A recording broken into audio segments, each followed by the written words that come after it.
எல்லோருக்கும் வணக்கம். அம்மா அவர்கள் காலத்துல மோடியா லேடியா என்கிற அளவுல பாஜகவோடு நீ எந்த காலத்திலும் கூட்டணி வைக்க மாட்டேன், நான் தவறு செய்து விட்டேன், அந்த தவறை இனிமேல் திருத்திக் கொள்வேன் என்று பாரதிய ஜனதா கட்சியை, மதவாதத்தை, RSS சித்தாந்தத்தை எதிர்த்து அதிமுக தொண்டர்களிடத்துல 2014 நாடாளுமன்ற தேர்தலை சந்தித்தார். அதுல 37 தொகுதிகள்ல வெற்றியும் பெற்றார். அதே போல 2016 பாஜக தலைமையில, அதாவது விஜயகாந்த் போன்றவர்கள் எல்லாம் அந்த மூன்றாவது அணி என்ற ஒரு கூட்டணி, திமுக, இந்த இரண்டையும் எதிர்த்து அதிமுக தனித்து நின்று ஆட்சி அமைக்கிற பெரும்பான்மையை பெற்றார். அப்படி இருக்கிற அதிமுகவில் அதுபோல அதிமுக தொண்டர்களையும் உணர்வுகளால், செயலால் உருவாக்கி இருந்தார். ஆனால் அப்படிப்பட்ட அதிமுக அம்மா அவர்களது மறைவுக்கு பிறகு மோடி எங்கள் டேடி, நம்ம பாரதிய ஜனதா கட்சியோடு NDA கூட்டணியில இருக்கிறோம் என்கிற ஒரு நிலைப்பாட்டை திரு எடப்பாடி பழனிசாமி எடுத்தார். அது அவருடைய சுயநலத்திற்காக, அவரோடு பயணிக்கிற அந்த முன்னாள் அமைச்சர்களது சுயநலத்திற்காக எடுக்கப்பட்ட முடிவாக பார்க்கப்படுது. ஏன்னா அம்மா அவர்கள் மறைவுக்கு பிறகு இதுவரை 8 தேர்தல் நடந்தது. 8லும் அதிமுக தோல்வி அடைஞ்சிருக்கு. அதற்கு மூல காரணம், முக்கிய காரணம், பாஜகவிடத்துல இந்த இயக்கம் அதிமுக என்கிற கட்சி அடிமைப்படுத்தப்பட்டிருக்கிறது என்கிற அந்த ஒரு எண்ணம், பாஜகவுடனான ஒட்டுமில்லை உறவுமில்லை என்கிற நிலைப்பாட்டை நாம் தேர்தல் களத்துல பாஜகவையும் எதிர்த்து களம் காண வேண்டும், திமுகவையும் எதிர்த்து களம் காண வேண்டும் என்பதுதான் ஒவ்வொரு அதிமுக தொண்டரின் விருப்பமாக இருக்கு.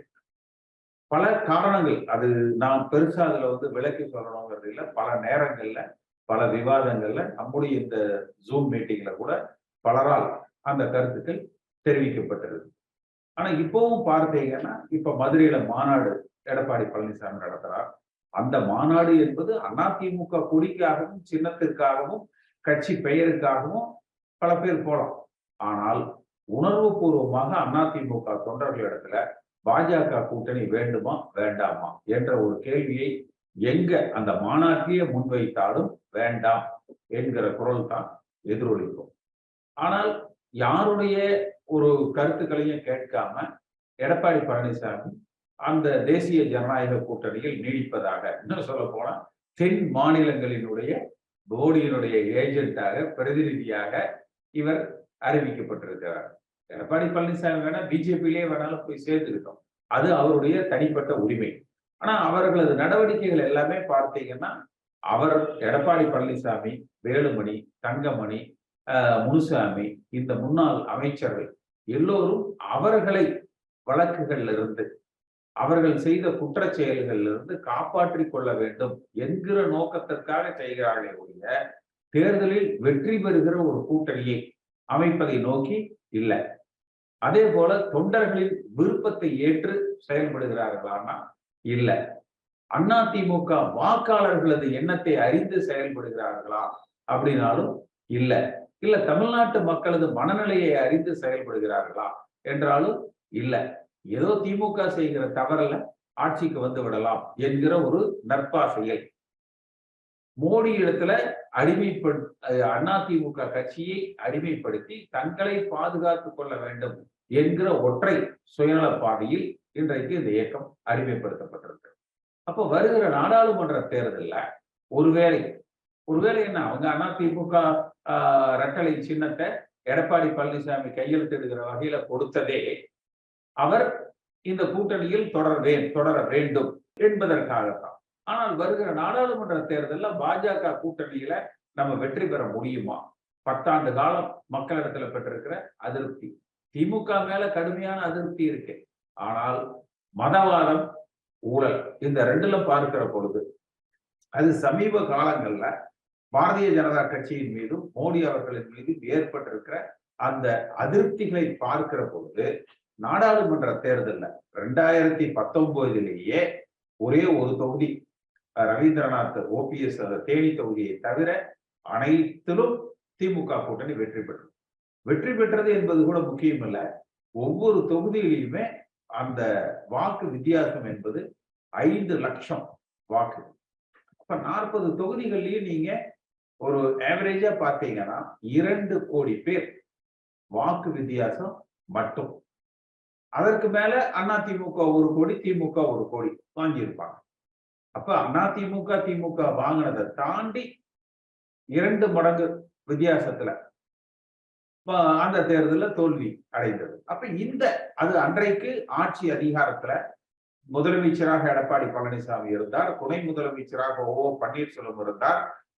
ஓரளவுக்கு ஏதோ கட்சி ஒற்றுமையாக இருக்கிறது என்கிற ஒரு கட்டமைப்பை, ஒரு மாய தோற்றத்தையாவது இவர்கள் ஏற்படுத்தி இருந்தார். ஆனால் இன்றைக்கு அப்படி இல்லை. இன்றைக்கு இருக்கிற ஒரே சாதகமான அம்சம் என்பது திமுக ஆட்சியில ஏற்பட்டிருக்கிற அதிருப்திகள். திரு ஸ்டாலின் அவர்களும் அவர்களை சார்ந்த அமைச்சர்களும் செய்கிற ஊழல்கள், சட்டம் ஒழுங்கு பிரச்சனைகள், மத்திய இந்த அரசாங்கத்தின் மீது மக்களுக்கு இருக்கிற அதிருப்திகள், இந்த ஒன்றுதான். அது இந்த 2 ஆண்டுகளுக்கு. ஆனா அதே சமயத்துல மோடி அவர்களது மீது இருக்கிற அதிருப்தி 10 ஆண்டுகளுக்கு இருக்கு. சிறுபான்மையினர் வாக்குகள் நமக்கு கிடைக்குமா?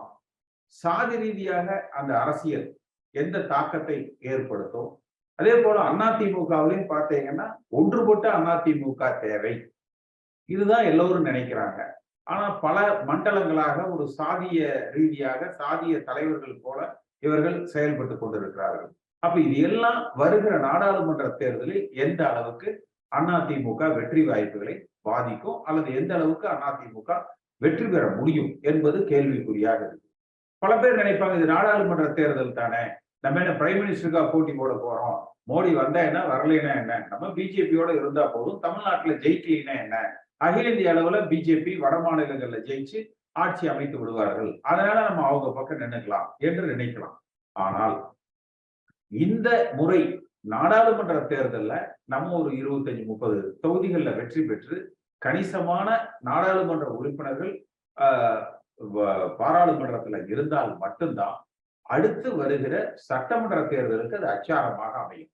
நீங்க 2014ல மோடியா லேடியான்னு அம்மா அந்த தேர்தலை சந்தித்தாங்க. 2 ஆண்டுகள்ல வந்த சட்டமன்ற தேர்தலில் தனித்து நின்று வெற்றியை பெற்றார். 2019ல எடப்பாடி பழனிசாமி பாஜகவோடு தேர்தலை சந்தித்தார், தோல்வி அடைந்தார். 2021ல ஆட்சி அமைக்க முடியல, இருந்த ஆட்சி பறி கொடுக்கப்பட்டது. அப்ப அதனால இதை சாதாரணமாக நம்ம கடந்து போக முடியாது.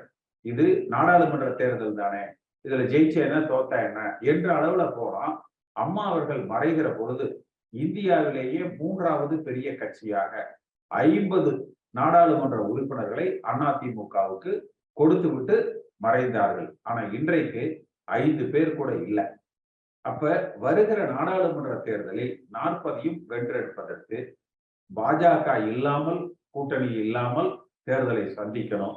ஒன்றுபட்ட அதிமுகவாக தேர்தலை சந்திக்கணும். தொண்டர்களால தலைமை, அது லஞ்சத்துக்கும் ஊழலுக்கும் சாதிக்கும் மதத்திற்கும் அப்பாற்பட்ட தலைமையாக இருக்க வேண்டும் என்பதுதான் அதிமுக தொண்டர்களது எதிர்பார்ப்பாக இருக்கு. அப்படியே வட மாநிலங்கள்ல அவங்க வெற்றி பெற்று ஆட்சிக்கு வந்தாலுமே நம்ம தமிழ்நாட்டுல அதிமுகவுக்குன்னு கணிசமான எம்பி தொகுதி நமக்கு வேணும், எம்பிங்க வேணும். ஒருவேளை நம்ம பிஜேபி இல்லாம நின்று ஒரு 30-35 இடத்துல வெற்றி பெற்று நாளைக்கு மத்தியில பிஜேபியே வந்தாலும் அன்னைக்கு ஆதரிச்சுட்டு போலாம். இந்த தேர்தல்ல மட்டும் பிஜேபியோட கூட்டணி இல்லாம தேர்தலை சந்திச்சுட்டு தேர்தலுக்கு பிறகு யார் மத்தியில ஆட்சி அமைக்கிறாங்களோ, அது பிஜேபி ஆட்சி அமைச்சாலும் சரி, அவர்களை அனுசரிச்சு செல்றதுல தப்பில்லை.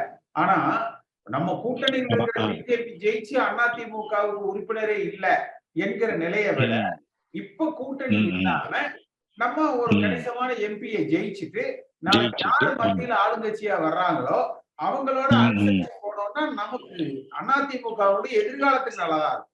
நீங்க 2019 நாடாளுமன்ற தேர்தல்ல ஒவ்வொரு 2 லட்சம் ஓட்டு வித்தியாசத்துல திமுக கூட்டணி ஜெயிச்சது. இப்ப மத்தியில பிஜேபியே ஆட்சிக்கு வரும். நேத்து கூட நான் விகடன்ல ஒரு பேட்டி கொடுத்திருப்பேன், சொல்லியிருப்பேன், இல்ல வடநாட்டு பிஜேபி ஆட்சிக்கு வந்துரும். ஆனா தமிழ்நாட்டுல பிஜேபியோட கூட்டணி வச்சு இன்னைக்கு இருக்கிற நிலையில எத்தனை தொகுதியில அதிமுக ஜெயிக்க முடியும்? மத்தியில வட மாநிலங்கள்ல வெற்றி பெற்று பிஜேபியே கூட ஆட்சிக்கு வரலாம். ஆனா அதிமுகவுக்கு ஒரு 25-30 எம்பிக, ஒரு 20க்கு மேல எம்பிக ஜெயிச்சு வர்ற நாடாளுமன்ற தேர்தல்ல பின்னால எந்த கட்சி, அது பிஜேபி ஆட்சி அமைச்சாலும் சரி, காங்கிரஸ் ஆட்சி அமைச்சாலும் சரி, 20 எம்பிகளோட அதிமுக நாடாளுமன்றத்துல இருந்தா தான் அடுத்து வர்ற சட்டமன்றத்துல அதிமுக ஜெயிக்க முடியும். நீங்க பிஜேபியோட கூட்டணி வச்சு தமிழ்நாட்டுல நமக்கு பெருசா ஒரு 2-3 எம்பி கூட ஜெயிக்க முடியல. ஆனா மத்தியில பாஜக வந்துருச்சுன்னா பாஜக கலட்டி விட்டுட்டு 2026ல அண்ணாமலை முதலமைச்சர் அப்படின்னு சொல்லி பிஜேபி தலைமையில கூட்டணி அப்படின்னு சொல்லி அவங்க போவாங்க. இதுதான் பாஜகவுடைய கடந்த கால வரலாறு. இந்தியாவுல எந்தெந்த கட்சியோட கூட்டணி வச்சிருக்கிறாங்களோ அத்தனை கட்சியை அழிச்சு உடைச்சு, நீங்க சிவசேனாவுக்கும் பாஜகவுக்கும் பாத்தீங்கன்னா ஒட்டி பிறந்த இரட்டை குழந்தை. அது கொள்கை ரீதியா RSS சித்தாந்தத்துக்கும் சிவசேனா சித்தாந்தத்துக்கும் வேறுபாடே கிடையாது. ஆனா அந்த சிவசேனாவை கூட அழிச்சு உடைச்சு காலி பண்ணி பிஜேபி வளர்றதுக்கு தான் பாக்குறாங்க. அப்ப வர்ற நாடாளுமன்ற தேர்தல்ல ஒருவேளை பாஜக மத்தியில் ஆட்சிக்கு வந்துருச்சுன்னா அடுத்த தேர்தல்ல சட்டமன்றத்துல பிஜேபி தலைமையில பிஜேபி முதலமைச்சரா வச்சு ஆட்சி அமைக்கிறதுக்கு தான் அவர்கள் முயற்சி செய்வாங்க. அதுக்குத்தான் அண்ணாமலை அவங்க இறக்கி விட்டு உள்குழப்பம் பண்றது. அதனால இந்த தேர்தல்ல ஒரு 20-25 எம்பிகளை நம்ம ஜெயிக்கணும். அதிமுக தன்னுடைய வலுவுல வெற்றி பெற வேண்டும். சசிகலாவை வீழ்த்திட்டோம், சசிகலா குடும்பத்திலிருந்து கட்சி வெளியே வந்துருச்சு, இதெல்லாம் ரைட்டு. நம்ம நோக்கம் ஆட்சி அமைக்கிறதா, சசிகலாவை வீழ்த்துறதா? சசிகலா வீழ்த்திட்டா போதுங்க, நம்ம ஆட்சிக்கெல்லாம் வர வேணாங்க, இதையே பேசிட்டு உட்கார்ந்துடலாம்னு பிரச்சனை இல்லை. ஆனால் அதிமுகங்கிறது மீண்டும் ஆளுகிற கட்சியாக வரணும் அப்படின்னா நிச்சயமாக வர்ற நாடாளுமன்ற தேர்தல் முக்கியம். அந்த 2019 நாடாளுமன்ற தேர்தல்ல அதிமுக ஒரே தொகுதியில தான் ஜெயிச்சது, ஆட்சி வரல. 2014 நாடாளுமன்ற தேர்தலில் 37 தொகுதியில தனிச்சு நின்று மோடியா லேடியான்னு ஜெயிச்சாங்க. 2016ல தனிச்சு நின்று அதிமுக ஆட்சி அமைச்சது. அப்ப ஆளுகிற கட்சியாக நம்ம வரணும், அதுதான் முக்கியம். அதை நோக்கி நம்ம பயணிப்போம். அதிமுக தொண்டர்கள் தமிழ்நாட்டில் இருக்கிற எல்லா தொகுதியில 234 தொகுதியில இருந்து வர்றவங்களுடைய கருத்துக்களை நம்ம கேட்போம். ஒருத்தருக்கு ஒருத்தர் எந்தெந்த பகுதியில எப்படி நிலவரம் இருக்குதுங்கிறத ஒரு கருத்து பரிமாற்றத்தோட மீண்டும் ஆளுகிற கட்சியாக அதிமுகவை உருவாக்குகிற பணியில நம்ம செயல்படுவோம். என்னுடைய மனப்பூர்வமான நன்றி. இந்த காணொலியை காணும் தமிழ் உள்ளங்களுக்கு ஒரு அன்பான வேண்டுகோள். சேனலை சப்ஸ்கிரைப் பண்ணிட்டீங்களா? பண்ணலனா மறக்காம சப்ஸ்கிரைப் பண்ணுங்க. சப்ஸ்கிரைப் பட்டனையும் பெல் ஐக்கனையும் உடனடியாக கிளிக் பண்ணுங்க. உங்கள் அன்பும் ஆதரவும் என்றைக்கும் எங்களுக்கு தேவை. நன்றி.